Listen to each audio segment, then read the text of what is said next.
The first story. The enigma of the vanishing clockmaker.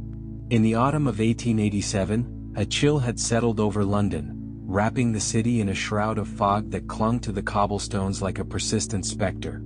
It was during this dreary season that a peculiar case came to the attention of Sherlock Holmes, the renowned consulting detective whose lodgings at 221B Baker Street had become a beacon for those entangled in the inexplicable.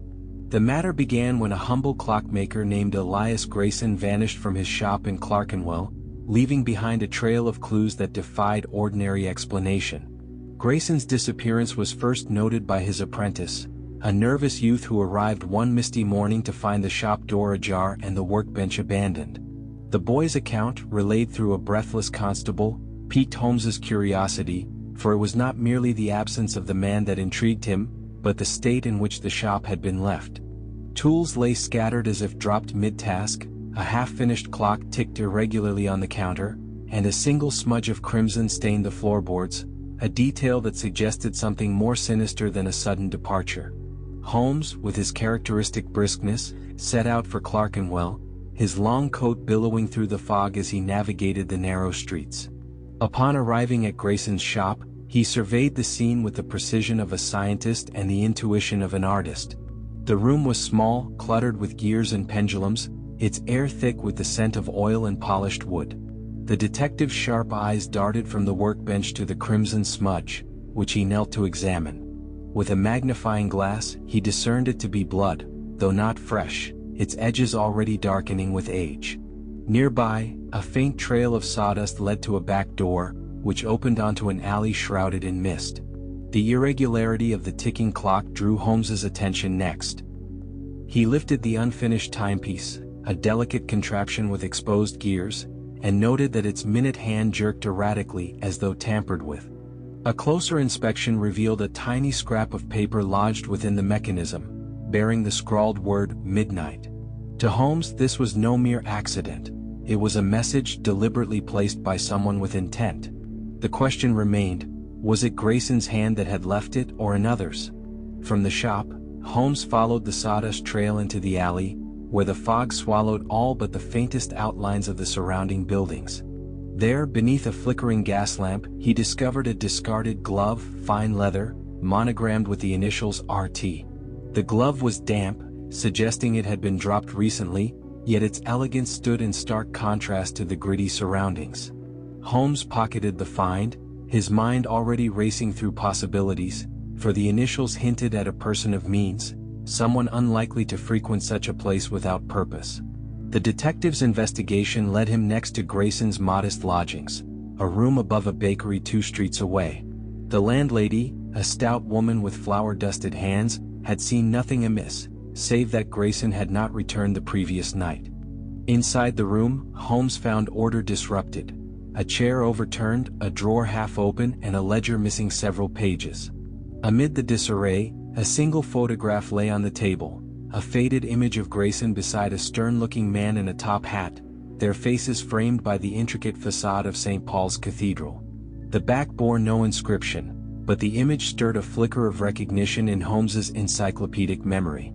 With these fragments, a bloodstain, a cryptic note, a glove, and a photograph, Holmes pieced together a hypothesis, though it remained incomplete.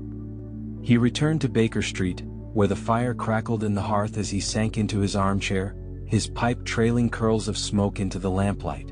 His mind worked ceaselessly, sifting through the evidence like a prospector panning for gold. The initials RT gnawed at him, tugging at a thread from a past case, a wealthy financier named Reginald Thorne, whose dealings had once brushed the edges of London's criminal underbelly. Could Thorne be linked to Grayson's fate? The next morning, Holmes ventured to Thorne's residence, a grand house in Mayfair adorned with marble and gilt. He gained entry under the guise of a horological enthusiast seeking a rare clock, a pretext that allowed him to observe the man closely. Thorne was tall, with a hawkish nose and a demeanor that exuded both charm and menace. As they stood in the drawing room, Holmes's gaze fell upon a mantelpiece where a clock, strikingly similar to Grayson's unfinished work, ticked with mechanical precision. The coincidence was too stark to ignore. Holmes's scrutiny did not end there. On a side table he spotted a pair of gloves, one missing its mate. The remaining glove bore the same RT monogram, confirming his suspicion. Thorne's composure faltered for a fraction of a second under Holmes's piercing stare, a telltale sign of unease. Yet without concrete proof, the detective withdrew, his mind alight with the certainty that Thorne held the key to the mystery.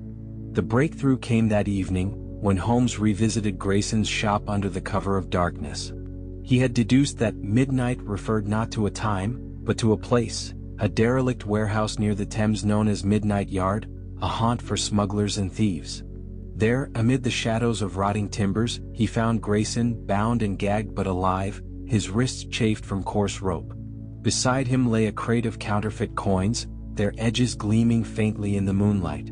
The clockmaker's bloodshot eyes widened with relief as Holmes cut his bonds, though no words passed between them in that tense moment. The pieces fell into place with crystalline clarity. Grayson, a skilled artisan, had been coerced by Thorne to craft intricate molds for counterfeit currency, a scheme that promised riches but demanded silence. When Grayson resisted, Thorne had staged his disappearance, intending to dispose of him at Midnight Yard. The bloodstain, the glove, the note, all were traces of a plan interrupted by Holmes's relentless pursuit. The photograph, Holmes later confirmed, depicted Thorne in younger days, a connection Grayson had kept as insurance against betrayal. With Grayson safe and Thorne's scheme exposed, Holmes summoned the authorities, who descended upon Mayfair with warrants in hand. The counterfeit coins, the matching glove and Grayson's testimony formed an ironclad case, and Thorne's polished facade crumbled under the weight of justice. The clockmaker returned to his shop, his hands once more shaping time, while Holmes retreated to Baker Street, the thrill of the chase already fading into the quiet satisfaction of a puzzle solved. The second story. The riddle of the silent organist. In the waning days of November 1888, a bitter wind swept through London, rattling the shutters of its gaslit streets and driving its citizens indoors. It was amid this frigid gloom that Sherlock Holmes, the unparalleled detective of 221B Baker Street, found himself drawn into a mystery as haunting as the shadows that cloaked the city. The case began with the sudden disappearance of Edwin Marwood, a reclusive organist known for his eerie compositions, who vanished from St. Agnes's Church in Whitechapel, leaving behind a scene that whispered of secrets too strange to fathom. The matter came to Holmes's notice through a harried verger, whose trembling hands delivered a note to Baker Street one frostbitten evening. Marwood had last been seen the previous night, seated at the organ as the congregation dispersed after evensong. By morning he was gone, and the church bore signs of disturbance. A shattered hymn book lay on the floor, a single key on the organ was jammed, and a faint smear of wax marked the pews. The verger's plea for aid stirred Holmes's insatiable curiosity, for the details suggested a puzzle far beyond a simple absence. With his scarf wound tight against the cold, Holmes made his way to St. Agnes's, the spire of the old church piercing the fog like a spectral finger. Inside, the air was heavy with the scent of incense and damp stone, and the silence was broken only by the creak of floorboards beneath his boots. He began his examination at the organ, a towering instrument of polished wood and gleaming pipes. The jammed key, a low, mournful G, yielded a faint click when pressed, revealing a hidden compartment within the organ's frame. From it fell a scrap of vellum, inscribed with a jagged symbol, a crescent moon pierced by a dagger. To Holmes this was no idle doodle, but a cipher pregnant with meaning. Next he turned to the shattered hymn book, its pages splayed like the wings of a wounded bird.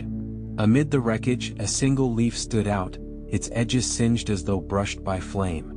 The text was unremarkable, a common psalm, but a series of tiny pinpricks dotted the margins, forming a pattern visible only under the lens of Holmes's magnifying glass.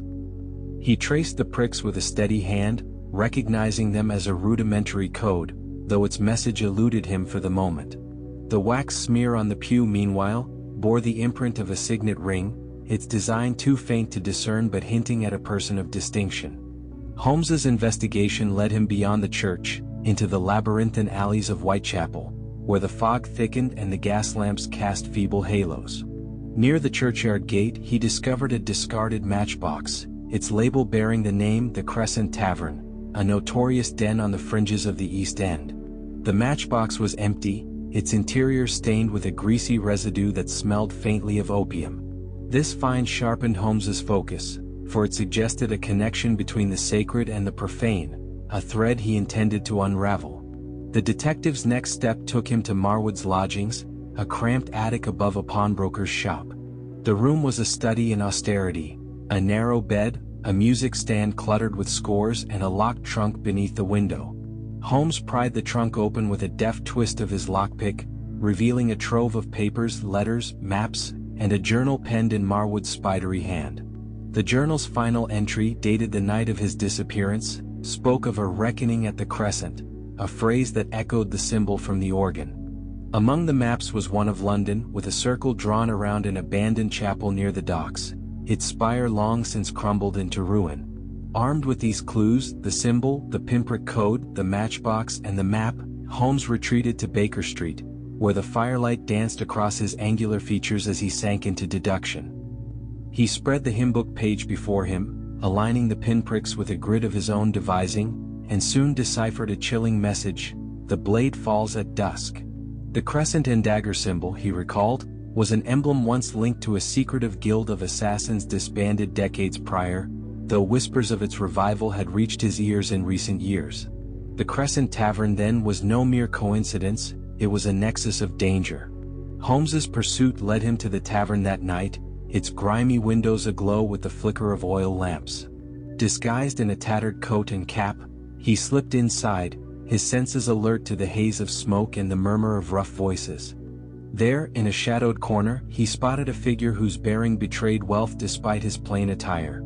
A man with a silver-topped cane and a ring that matched the wax imprint, a crescent moon and dagger etched in gold. The man's presence confirmed Holmes's suspicions, but the detective lingered only long enough to note his departure, trailing him through the fog to the ruined chapel marked on Marwood's map. The chapel loomed like a skeleton against the darkening sky, its broken walls draped in ivy. Holmes entered silently, his lantern casting long shadows across the cracked stone. There in the chancel he found Marwood, slumped against the altar, his coat torn and his face pale with exhaustion.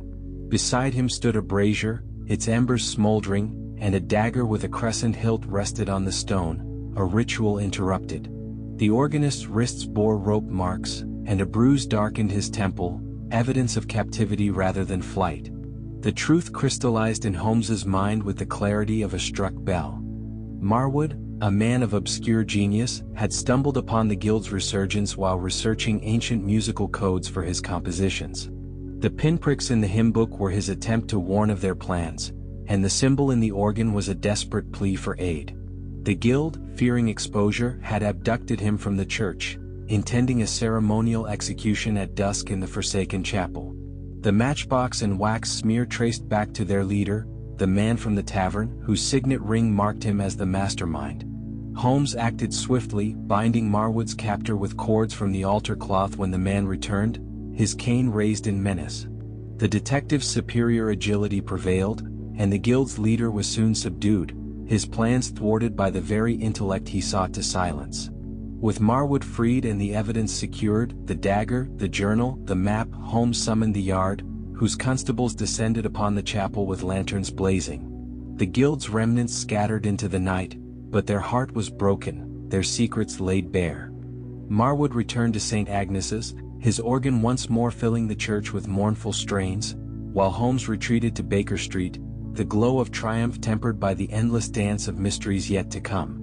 Thus ended the case of the silent organist, a testament to the relentless mind of Sherlock Holmes, who pierced the veil of darkness with the light of reason. The third story. The Secret of the Phantom Lantern. In the bleak midwinter of 1889, London lay beneath a mantle of snow, its streets hushed under the weight of frost and the dim glow of gaslights struggling against the encroaching dark. It was during this frozen stillness that Sherlock Holmes, the celebrated detective of 221B Baker Street, encountered a mystery as elusive as the shadows cast by the city's icy spires. The case emerged from the inexplicable disappearance of Captain Amos Hargrove, a retired mariner whose solitary life in Limehouse had ended, or so it seemed, with the flicker of a lantern that no one could explain. The affair reached Holmes through a weathered dockworker, who arrived at Baker Street one snowy dawn with a tale that trembled on the edge of superstition. Hargrove, a gruff old salt with a penchant for solitude, had last been seen 3 nights prior, pacing the docks with his lantern aloft, its green-tinted flame a familiar beacon to the riverside folk. By morning he was gone, and his ramshackle cottage stood empty, save for a single clue, the lantern itself, cold and extinguished, resting on the floor amid a scattering of broken glass. The dockworker's urgency stirred Holmes's interest, for the details hinted at a riddle wrapped in the mundane. Holmes set out for Limehouse, his boots crunching through the snow as the wind whipped his coat about him like a dark sail. The cottage perched on the riverbank, its timbers warped by years of damp and neglect. Inside, the air was sharp with the tang of salt and tar, and the scene unfolded before Holmes's piercing gaze like a canvas of chaos. The lantern, an antique of brass and green glass, bore no signs of fuel, yet its wick was charred as though recently lit nearby. The broken glass formed a jagged arc, shards of a bottle, its label faded but faintly legible, J. Carver and Sons, Rum Distillers. A thin trail of ash led from the wreckage to the hearth, where the fire had long since died. The detective's examination deepened as he studied the lantern's base, where a small catch revealed a hidden compartment. Within lay a folded chart, its edges brittle with age, depicting a stretch of the Thames dotted with cryptic markings, crosses and lines that suggested a code.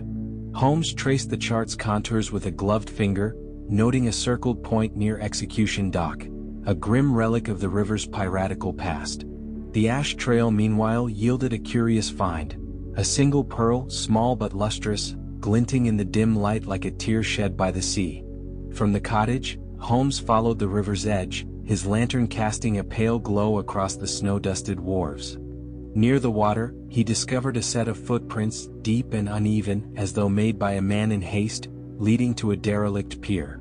There, beneath a sagging beam, lay a torn scrap of oilcloth, its surface stained with a dark, sticky residue that smelled of tar and something fouler. The footprints vanished at the pier's end, swallowed by the black waters of the Thames, but the oilcloth bore a faint imprint, the outline of a ship's wheel, a symbol that tugged at Holmes's vast repository of nautical lore. The detective's next move took him to Hargrove's past, piecing together fragments from the dockworker's account and the records of a local tavern. Hargrove had been a captain in his youth, commanding a brigantine that vanished off the Cornish coast decades prior, its crew presumed lost to a storm. Rumors lingered, though, whispers of mutiny and a hidden cargo, tales dismissed as sailors' yarn until now. Holmes visited the tavern, a smoky den called the Anchor's Rest, where the barkeep recalled Hargrove's recent agitation, his mutterings of the wheel turning over a glass of rum. On the counter, Holmes spotted a bottle from J. Carver and Sons, its seal intact but its contents suspiciously dark. With the chart, the pearl, the oilcloth, and the rum as his lodestars, Holmes returned to Baker Street, where the fire crackled as he spread the evidence before him. The chart's markings aligned with tidal patterns, suggesting a rendezvous at Execution Dock under specific conditions. Conditions met 3 nights past, when the moon was new and the river ran high. The pearl hinted at wealth beyond a captain's means, while the ship's wheel symbol recalled a shadowy syndicate known as the Order of the Helm, a band of smugglers thought extinct since the Napoleonic Wars. The lantern, with its impossible flame, was the key, a signal, perhaps, or a relic of a darker purpose. Holmes's hypothesis took shape. Hargrove, burdened by a secret from his seafaring days, had been drawn back into the orbit of the Order, whose resurgence now threatened the Thames. The rum bottle, he suspected, was tainted, laced with a sedative to subdue the old man, its glass shattered in a struggle. The detective resolved to test his theory, and that night, under a sky heavy with snow, he ventured to Execution Dock, his own lantern dimmed to avoid notice. The dock stood desolate, its gallows a skeletal silhouette against the river's sheen. Holmes concealed himself among the pilings, his breath frosting in the air as he waited. At midnight, a skiff emerged from the mist, its oars muffled, and 3 figures disembarked, hardened men with the gait of sailors, one clutching a green lantern identical to Hargrove's. They moved to a trapdoor in the dock, prying it open to reveal a hidden cache, crates of pearls and gold, the spoils of a forgotten wreck. Among them stood Hargrove, bound and dazed, his face etched with defiance. Holmes pieced it together in the silence of his vigil. The order had coerced Hargrove to reveal the wreck's location, using the chart he'd kept as penance for his crew's fate. The lantern was their signal, its green flame a chemical trick to mark their quarry. The rum had been their tool to abduct him, but Hargrove's resistance had delayed their plan, long enough for Holmes to intervene. With the precision of a predator, the detective sprang from his hiding place, wielding a length of rope and his unmatched agility to subdue the trio. The skiff's oarsmen fled into the fog, but the cache and Hargrove remained. The captain, freed from his bonds, staggered to his feet, his weathered hands trembling as he grasped the lantern that had betrayed him. Holmes secured the evidence, the chart, the pearls, the oilcloth, and summoned the river police, whose boats cut through the mist to claim the smugglers and their hoard. The order's revival was snuffed out as swiftly as it had flared, its secret sinking back into the Thames's depths. Hargrove returned to his cottage, the lantern extinguished for good, while Holmes retreated to Baker Street, the snow falling softly outside as he contemplated the ceaseless tide of human folly. Thus concluded The Secret of the Phantom Lantern, a tale of lost treasure and lingering guilt, unraveled by the indomitable intellect of Sherlock Holmes, whose light pierced even the darkest waters of London's underworld. The fourth story. The Puzzle of the Forgotten Cipher. In the damp spring of 1890, London emerged from winter's grip, its streets slick with rain and its air heavy with the promise of renewal. It was amid this restless season that Sherlock Holmes, the peerless detective of 221B Baker Street, found himself entangled in a mystery as intricate as the city's sprawling alleys. The case began with the disappearance of Miss Eleanor Finch, a cryptographer of modest renown, whose quiet life in Bloomsbury had been upended by a vanishing that left behind a trail of riddles too subtle for common minds to grasp. The matter reached Holmes through a distraught colleague of Miss Finch's, a bespectacled clerk who arrived at Baker Street one drizzly afternoon, clutching a soggy envelope. Finch had last been seen 2 days prior, working late in her study at the British Museum, where she deciphered ancient manuscripts. By morning she was gone and her desk bore signs of haste. An overturned ink pot, a torn page from a ledger, and a brass paperweight etched with a curious design, a grid of dots and dashes. The clerk's plea ignited Holmes's curiosity, for the details suggested a mind at work, one perhaps as sharp as his own. Holmes set out for the museum, his umbrella cutting through the rain as he navigated the bustling streets. The study, a small chamber tucked behind the reading room, was a sanctuary of books and dust, its silence broken only by the patter of water against the window. He began his inspection at the desk, where the inkpot's spill had dried into a black stain, its pattern hinting at a struggle. The torn ledger page, rescued from the floor, contained a sequence of numbers 3, 7, 12, 19 written in Finch's neat hand, though their purpose remained obscure. The paperweight's grid, under Holmes's magnifying glass, revealed itself as a cipher key, its dots and dashes a variation of Morse code, though incomplete without context. The detective's gaze shifted to the floor, where a faint scuff mark led to a bookshelf, its volumes slightly askew. Behind a treatise on Babylonian script, he found a hidden niche containing a single object. A wax seal, its surface stamped with a stylized owl, symbol of wisdom or, in certain circles, secrecy. The seal was cracked as though dropped in haste, and its wax bore the faintest trace of lavender, a scent that lingered like a ghost. Holmes pocketed the find, his mind already weaving threads into a tapestry of suspicion. From the museum, Holmes traced Finch's steps to her lodgings, a tidy flat above a florist's shop. The landlady, a wiry woman with a penchant for gossip, noted Finch's recent unease, nights spent pacing, curtains drawn tight. Inside, the flat was orderly save for one anomaly, a fireplace poker bent out of shape, its tips scorched as though thrust into flame. A drawer yielded a letter, its envelope unmarked but its contents revealing, a plea from an unknown sender, urging Finch to bury the owl before it flies. The cryptic warning paired with the seal sharpened Holmes's focus, for it suggested a threat veiled in metaphor. With the cipher key, the numbers, the seal, and the letter as his guides, Holmes returned to Baker Street, where the rain drummed against the panes as he sank into his armchair. He spread the ledger page before him, testing the numbers against the grid's dots and dashes, and soon deciphered a single word, vault. The owl symbol, he recalled, was linked to the Order of the Silent Owl, a clandestine society of scholars rumored to guard forbidden knowledge. The bent poker and lavender scent hinted at a personal connection, a detail yet to crystallize. Holmes's investigation led him to the museum's archives the next day, where he gained access under the guise of a visiting professor. There, among the labyrinth of shelves, he uncovered a record of Finch's recent work. A translation of a medieval text, the Codex Umbri, reputed to contain encrypted secrets of alchemy and power. The record noted a missing folio, removed the night of her disappearance. Nearby, a ledger listed a visitor, a Professor Lionel Grayson, whose lavender-scented cologne had once perfumed a lecture Holmes attended. The pieces aligned. Grayson, a reclusive scholar, bore the owl's mark in his past affiliations. The detective's pursuit took him to Grayson's residence, a Gothic townhouse in Kensington shrouded in ivy. Through a window, Holmes glimpsed a study aglow with candlelight, where Grayson hunched over a desk, the missing folio spread before him. A vault stood open in the corner, its iron door ajar, revealing shelves of ancient tomes. Holmes's keen eyes noted a brass owl statuette on the mantel, its eyes glinting like sentinels. The professor's agitation was palpable, his hands trembling as he traced the folio's lines that Finch had decoded, lines that threatened to expose the Order's buried truths. Holmes deduced the sequence of events with surgical precision. Finch, in translating the Codex, had uncovered a cipher revealing the Order's modern machinations, perhaps a scheme of influence or wealth. Grayson, a guardian of its secrets, had confronted her at the museum, using the lavender-scented seal to lure her trust. The struggle, the ink pot, the torn page, followed her refusal to yield, and Grayson had abducted her to his vault, intending to silence her brilliance.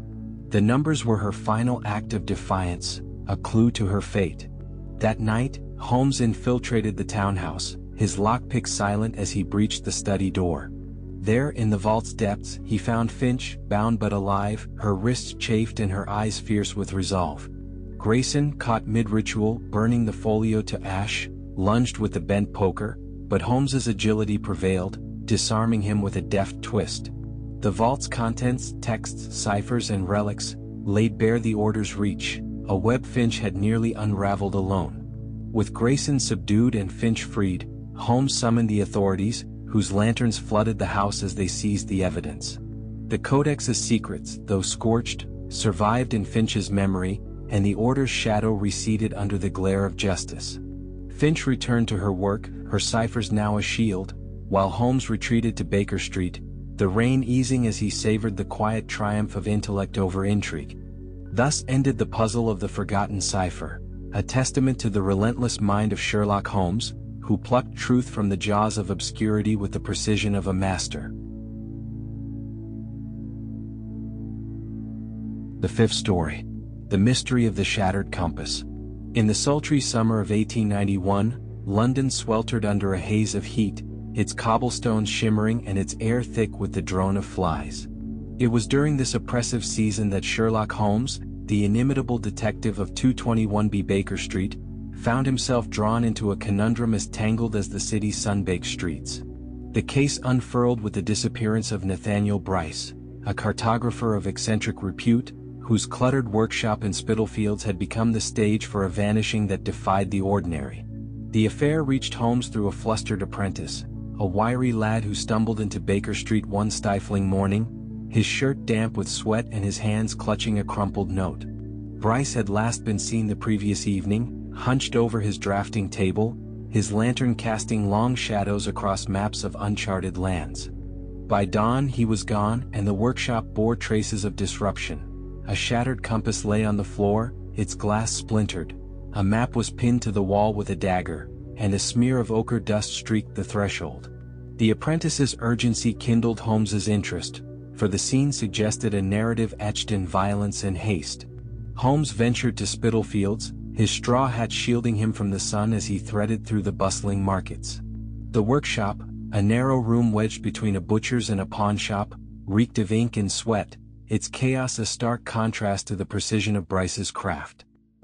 He began his scrutiny with the compass, its brass frame bent and its needle frozen southward as though struck mid-use.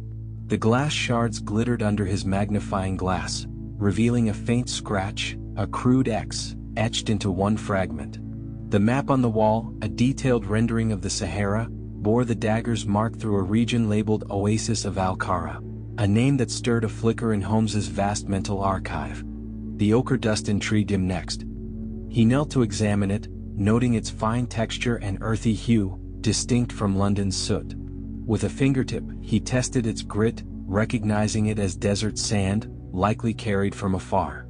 The trail led to a back door, ajar and creaking in the humid breeze, opening onto an alley where a single footprint, wide and heavy, pressed into the dirt. Beside it lay a broken matchstick, its tip unstruck but its wood splintered as though snapped in anger. Holmes pocketed the matchstick, his mind racing with possibilities, for the sand and the map pointed to a distant origin, yet the compass's ruin suggested a more immediate peril. From the workshop, Holmes traced Bryce's life to his lodgings, a cluttered garret above a tanner's yard. The landlord, a grizzled man with a limp, recalled Bryce's recent obsession with a golden wind, a phrase muttered over late-night cups of tea. Inside the garret was a jumble of charts and sextants, but one detail stood out: a leather satchel, its strap torn, spilling a handful of dried dates onto the floor. A notebook within the satchel contained sketches of a wind rose, a circular compass design, interspersed with frantic scrawls about the Brotherhood and the Oasis. The dates, shriveled but aromatic, confirmed the desert link, while the wind rose echoed the compass's southward gaze. With the shattered compass, the pinned map, the ochre dust, and the notebook as his compass points, Holmes retreated to Baker Street, where the heat pressed against the windows as he sank into deduction. He spread the map before him, aligning the dagger's puncture with the Oasis, and recalled a tale from his travels, a legend of Al-Qara, a lost caravan stop rumored to hide a trove of gold guarded by a secretive sect, the Brotherhood of the Saffron Veil. The wind rose, he deduced, was their emblem, and the compass's destruction marked Bryce's refusal to yield its secret. Holmes's investigation led him to the docks the next day, where the tang of salt mingled with the stench of tar. Disguised as a stevedore, he prowled the wharves, his eyes scanning for clues. Near a warehouse, he spotted a crate marked with a wind rose, its wood dusted with ochre sand. A peek inside revealed rolled maps and a brass telescope, its lens cracked but inscribed with N.B., Bryce's initials. Nearby, a burly man with sunburned skin and a saffron scarf lingered, his gaze darting as he struck a match, identical to the broken one, against his boot. The man's presence confirmed Holmes's theory: the Brotherhood had tracked Bryce to London, seeking the key to their hoard. The detective's pursuit culminated that night, as the city simmered under a crimson sunset. He followed the scarf-wearing figure to an abandoned tannery near the river, its walls crumbling and its air thick with decay. Slipping through a broken window, Holmes navigated the shadows, his lantern dimmed to a whisper. There, in a cavernous chamber, he found Bryce, bound to a chair, his face bruised but defiant. Before him stood the sunburned man and two others, their saffron veils glinting in the flicker of a brazier. A crude altar held the shattered compass, its needle pried loose as though interrogated. Holmes pieced together the saga in the stillness of his ambush. Bryce, in charting the Sahara, had stumbled upon Al-Qara's location, decoding its bearings with his compass, a relic from an earlier expedition. The Brotherhood, alerted by his inquiries, had pursued him across continents, their ochre dust trailing like a signature. The dagger through the map was their demand, the shattered compass his resistance, and the golden wind, their myth of wealth, a windfall they'd kill to reclaim. The dates and sand were their footprints, carelessly left in their haste. With the stealth of a panther, Holmes struck, wielding a length of pipe from the tannery floor. The brazier toppled in the melee, scattering embers as he disarmed the leader, the scarf falling to reveal a face scarred by desert sun. The others fled into the night, their footsteps fading into the hum of the city, but Bryce was safe, his ropes cut by Holmes's steady hand. The crate's contents, maps, telescope, and a confession scratched into the notebook, sealed the Brotherhood's exposure, delivered to Scotland Yard under cover of dusk. Bryce returned to his workshop, his compass mended and his maps redrawn, while Holmes retreated to Baker Street, the heat easing as he lit his pipe, the glow of victory a quiet ember in the summer haze. Thus concluded the mystery of the shattered compass, a tale of distant sands and desperate greed, unraveled by the unerring mind of Sherlock Holmes, whose clarity cut through the fog of deception like a beacon. The sixth story. The Mystery of the Whispering Gallery. In the crisp autumn of 1892, London shimmered with the golden hues of falling leaves, its air sharp with the scent of wood smoke and the promise of frost.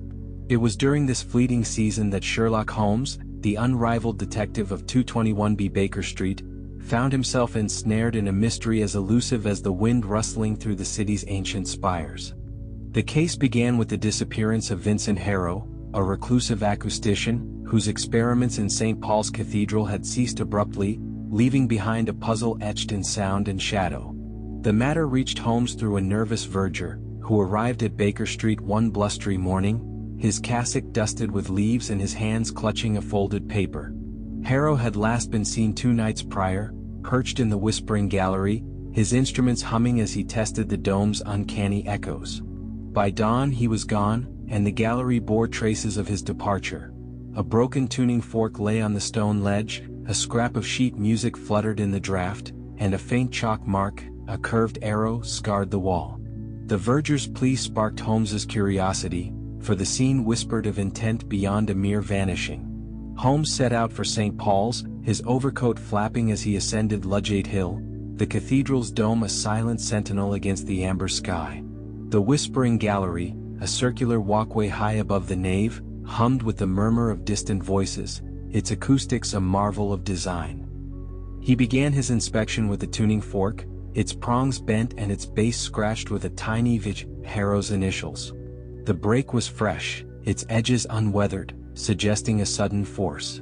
The sheet music, a fragment of an organ prelude, bore a single penciled note, resonance, circled in haste. The chalk arrow pointed westward, its curve deliberate as though guiding the eye to an unseen target. The detective's scrutiny deepened as he traced the gallery's curve, his footsteps echoing softly. Near the western railing, he found a smudge of oil, its sheen catching the light, a lubricant perhaps from a machine. A faint trail of dust led downward, spiraling along the staircase to the crypt below. There, amid the tombs, Holmes discovered a discarded glove, coarse wool, stained with the same oil, its cuff frayed as though torn in a struggle. The glove's size suggested a man of stature, and its presence in the sacred crypt hinted at an intruder far from pious. From St. Paul's, Holmes pursued Harrow's trail to his lodgings, a cluttered attic in Cheapside overlooking the cathedral's shadow. The landlady, a dour woman with a hacking cough, recalled Harrow's recent agitation, nights spent muttering about the voice of the dome. Inside the attic was a chaos of wires and sound boxes, but one item stood out, a ledger, its pages filled with diagrams of sound waves and a cryptic entry, "The key lies in the echo." A drawer yielded a brass key, its teeth worn but its bow engraved with a spiral, mirroring the chalk arrow's curve. With the tuning fork, the sheet music, the glove, and the key as his instruments, Holmes returned to Baker Street, where the fire crackled as he sank into his armchair, the autumn light fading beyond the panes. He spread the sheet music before him, aligning resonance with the tuning fork's pitch, and recalled a lecture on acoustics, how certain frequencies could unlock hidden spaces. The spiral key and arrow suggested a mechanism within the cathedral, while the oil and glove pointed to a mechanical mind at work. Harrow's ledger hinted at a discovery, an echo that revealed more than sound. Holmes's hypothesis took shape. Harrow, in mapping the gallery's acoustics, had stumbled upon a secret tied to its structure, a secret someone sought to bury. The detective returned to St. Paul's that evening, the cathedral silent save for the wind's low moan. He ascended to the gallery, his lantern casting shadows across the stone, and tested the tuning fork's pitch against the wall where the arrow curved.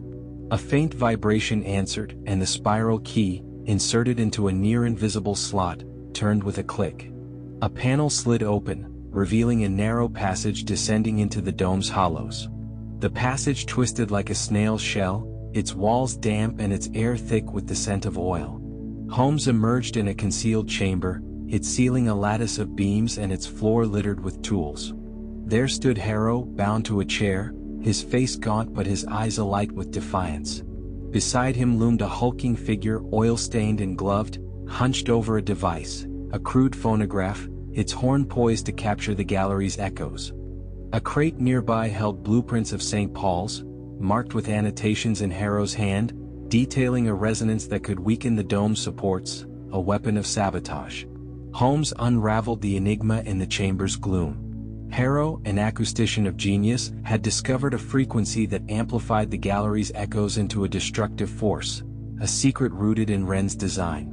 The glove's owner, a disgraced engineer named Silas Crowe, had learned of Harrow's work, perhaps through a leaked ledger, and sought to exploit it, collapsing the cathedral for profit or revenge. The tuning fork's break marked Harrow's resistance, the chalk arrow his plea for rescue, and the oil a trace of Crowe's machinery. The sheet music was Harrow's cipher, resonance, the key to his peril. With the agility of a cat, Holmes struck, toppling the phonograph to scatter Crowe's tools. The engineer lunged, his oil-slick hands grasping, but Holmes's precision prevailed, binding him with a coil of wire from the crate. Harrow, freed from his bonds, staggered upright, his fingers brushing the blueprints as though reclaiming his work. The chamber's contents, device, plans and key became evidence, delivered to the yard under cover of night, while Crowe's scheme crumbled like the echoes he sought to wield. Harrow returned to his attic, his instruments tuned to gentler strains, while Holmes retreated to Baker Street, the autumn wind whispering through the leaves as he lit his pipe, the thrill of the chase fading into the quiet glow of triumph. Thus ended the enigma of the Whispering Gallery, a tale of sound and subterfuge, unraveled by the relentless intellect of Sherlock Holmes, whose mind echoed with the clarity of truth. The seventh story. The Case of the Vanished Botanist. In the dreary winter of 1893, London lay cloaked in a shroud of fog and frost, its streets muted under the weight of coal smoke and the chill of a fading year. It was amid this somber veil that Sherlock Holmes, the matchless detective of 221B Baker Street, encountered a mystery as delicate as the frost tracing the city's window panes. The case unfolded with the disappearance of Dr. Miriam Ashwood, a botanist of quiet renown, whose greenhouse in Kew had become the scene of a vanishing that whispered of secrets rooted deep in the earth. The matter reached Holmes through a frantic gardener, a stooped man who arrived at Baker Street one icy dawn, his coat dusted with snow and his hands clutching a wilted sprig of fern. Ashwood had last been seen the previous evening, tending her specimens under the greenhouse's misty glass. By morning she was gone and the space bore signs of disturbance. A shattered vial lay on the soil, its contents staining the earth red. A notebook dangled from a shelf, half its pages torn, and a single boot print, caked with clay, marred the floor. The gardener's plea ignited Holmes's interest, for the clues suggested a tale sewn in both science and strife. Holmes set out for Kew, his scarf tight against the wind as he crossed the frost-bitten gardens, the greenhouse a fragile dome amid the skeletal trees. Inside, the air was humid and thick with the scent of loam, a stark contrast to the winter beyond. He began his examination with the vial, its glass jagged and its red stain pungent, a botanical dye, he deduced, likely cochineal, used to mark rare specimens. The notebook, its remaining pages smudged with dirt, contained sketches of a peculiar plant, a spiky bloom labeled Sanguis flora, and a scrawled note, "The root betrays." The boot print, deep and broad, bore traces of clay not native to Kew's sandy soil, hinting at an outsider's tread. The detective's gaze shifted to the workbench, where a pruning knife lay askew, its blade dulled by a nick as though struck against stone. A faint trail of petals, crimson and brittle, led to a trapdoor beneath a potting table, its hinges rusted but recently oiled. Holmes lifted the trapdoor, revealing a ladder descending into a dank tunnel, its walls slick with moisture and its air heavy with the musk of decay. There, at the ladder's base, he found a torn handkerchief, its corner embroidered with a monogram, A. V, and its fabric stained with the same red dye. From the greenhouse, Holmes traced Ashwood's life to her cottage, a quaint dwelling on Kew's edge. The housekeeper, a plump woman with floury hands, recalled Ashwood's recent obsession with a blood flower, her nights spent poring over journals. Inside, the cottage was tidy save for one anomaly, a fireplace grate filled with charred paper, its ashes yielding a single legible fragment: "Beware the vein." A locked cabinet, pried open with Holmes's deft touch, held a vial of seeds, their husks spiky and dark, matching the notebook's sketch. The clay from the boot print, he noted, matched samples from the Surrey hills, a clue to the intruder's origin. With the vial, the notebook, the handkerchief, and the ashes as his roots, Holmes returned to Baker Street, where the fog pressed against the windows as he sank into his armchair, the fire casting a glow across his angular face. He spread the notebook sketches before him, linking Sanguis flora to a rare carnivorous plant, rumored to thrive in subterranean veins of mineral-rich soil, a botanical prize worth killing for. The monogram EV tugged at his memory: Edmund Vance, a disgraced naturalist expelled from the Royal Society for unethical experiments. The tunnel and clay suggested a hidden harvest, Ashwood's discovery its prize. Holmes's investigation led him to Surrey the next day, where the hills loomed grey and silent under a leaden sky. Disguised in a laborer's coat, he scoured the landscape, his keen eyes spotting a concealed shaft near a quarry, its entrance dusted with the same crimson petals. A peak within revealed a pulley system, its ropes taut and its oil fresh, a sign of recent use. Nearby, a clay-caked boot lay discarded, its size matching the greenhouse print, and a faint hum echoed from the depths, the sound of water or machinery.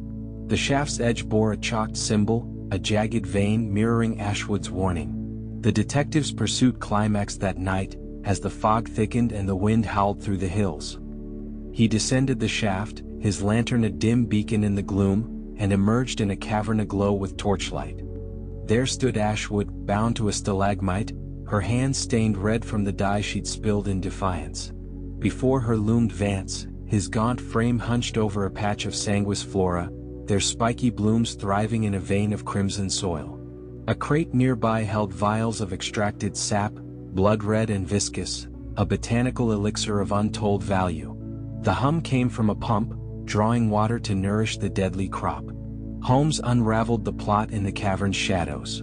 Ashwood, in studying rare flora, had uncovered the Sanguis vein beneath Surrey, its sap a potent toxin or cure, she hadn't decided which.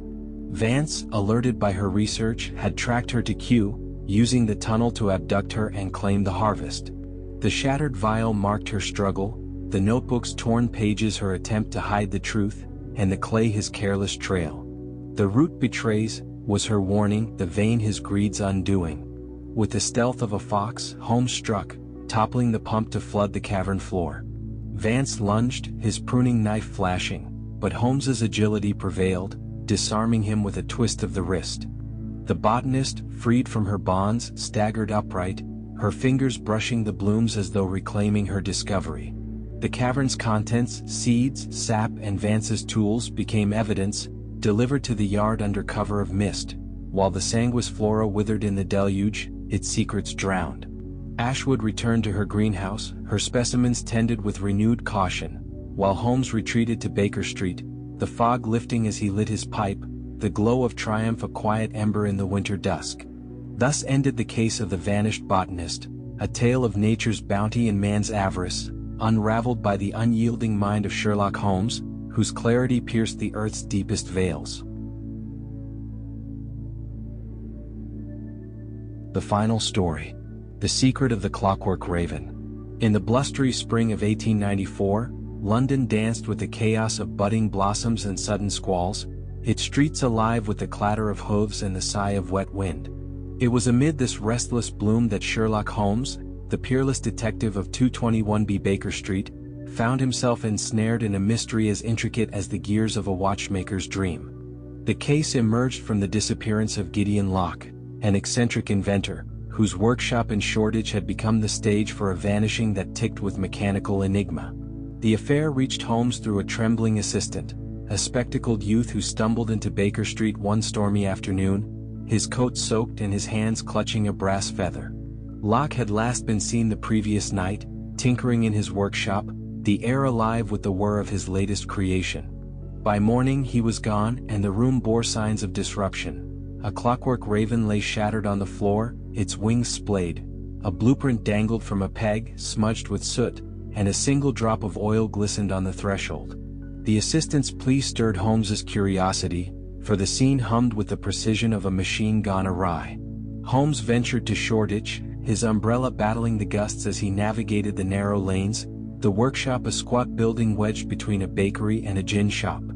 Inside, the air was thick with the scent of metal and coal dust, a symphony of gears silenced by abandonment.